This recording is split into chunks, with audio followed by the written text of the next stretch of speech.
Struggling with bad exposure? I'm going to show you one simple tool that guarantees perfect shots every time. Alright, so getting exposure right in camera is very crucial. Doesn't matter if it's photos or video, getting exposure right is key, and you want to make sure you get it right in camera. That way you don't have to fiddle with it for hours in post after the fact. You don't want to go and do a big photo shoot or a video shoot just to get it back to the computer and realize, okay, everything's overexposed or underexposed, and then try to figure that out. Especially if it's overexposed, because if it's overexposed, good luck trying to retain that information, because there's basically no information there, it's just white. So by the end of the video, you're going to know exactly how to use this tool to get perfect exposure every time, so you can be confident when you're out in the field shooting your projects. Histogram. This is the tool that we're going to be talking about today. If you've never used it before, it's very simple to use. It's basically just a light graph that shows up on your camera. You can pop up on the screen, and if you're doing photos or video, it doesn't matter. It's the same exact thing. It shows you the exposure of whatever your camera's looking at the moment. That's the very basic explanation of what it does.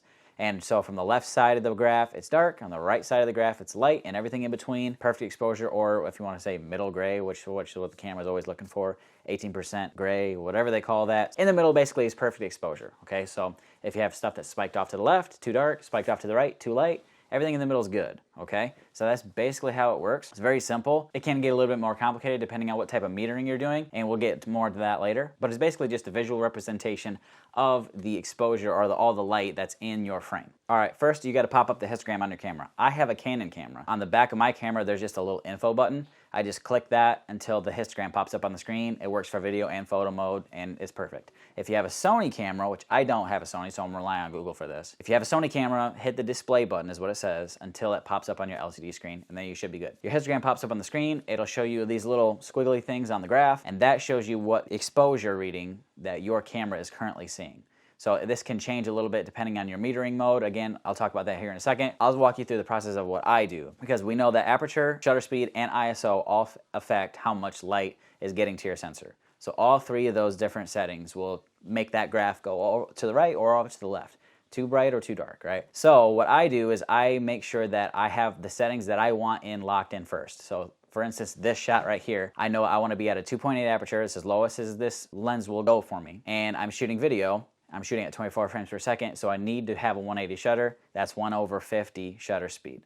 So those two things are already locked in for me. I'm not going to use those to adjust my exposure. The last thing I have left to adjust that exposure is the ISO, so that's what I did for this shot. I adjusted my ISO until I get the exposure that I want. Say you're shooting photos, same thing. You're running a gun and you're out there shooting some family portraits. I would do the exact same process. If I'm shooting a portrait of, say, like a little kid, say I want to be at an f5. They're moving around a little bit, so I put my shutter speed to 1/125th or whatever, so it's not, so it's a little bit crispy. And then that leaves me my ISO, right, to adjust that exposure. So at that point, if I adjusted my aperture and my shutter speed, I always use my ISO last to fix that exposure real quick. Okay, so that's my personal process of how I would use histogram.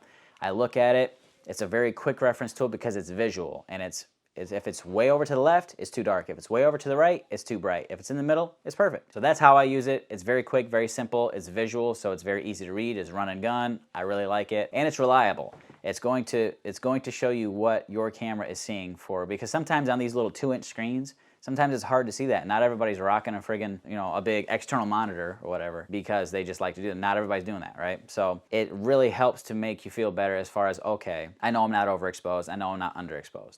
Now, the nice thing about this is that you can also use it for some creative things. So say you are taking photos, a landscape shot, and your nice wide open landscape, the sky's a little bit bright, and you want to get the field or whatever you're shooting, right? It's really nice to have that histogram popped up because say you don't want it dead in the middle, because maybe if it's dead in the middle, maybe some of those highlights are a little bit too bright for you. So then you can say, okay, I know for this shot, I'm just going to go just a hair over to the left, and you can visually see that when you adjust whatever setting you're going to be adjusting, either your aperture or your shutter speed or your ISO. The last thing you want to do is have an entire session of shots or a video and go back to the computer and be like, oh, I really hope this isn't overexposed or underexposed. I hope it looks really good. Plus, the other thing I like to use the histogram for is to actually tell me how much light is available.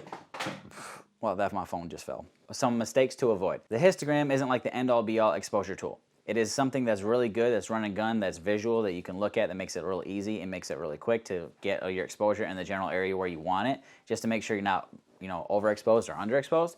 But the one thing that I would not do is use it as like my end-all be-all. It has to be dead in the middle all the time, because that's not always going to be the case. For this shot that I'm shooting right here, I have the house lights are off, I have a key light, and then this little blue light behind me, right? Based on the histogram, there's just not a ton of light available in this shot. Most of the graph is over to the left, and then some of it's over towards the middle. That's just because I'm really well exposed, and then the background's not, and all those different things. But if you just base it on the visuals of that histogram and you wanted everything right in the middle, then you'd have to crank everything over, and this whole shot would be way overexposed, and it just would not look right. So you have to use your judgment as well. You can use the histogram to get it in the general area, and then double check your image to make sure what it looks like. And then from there you can do a little bit of tweaking, and that will get you perfect exposure every single time. I'm telling you. Use the histogram, get it in the range, double check it, adjust it if you need to, and boom. It's very quick, very fast, and like I said, it's visual, so I like it a lot because it's not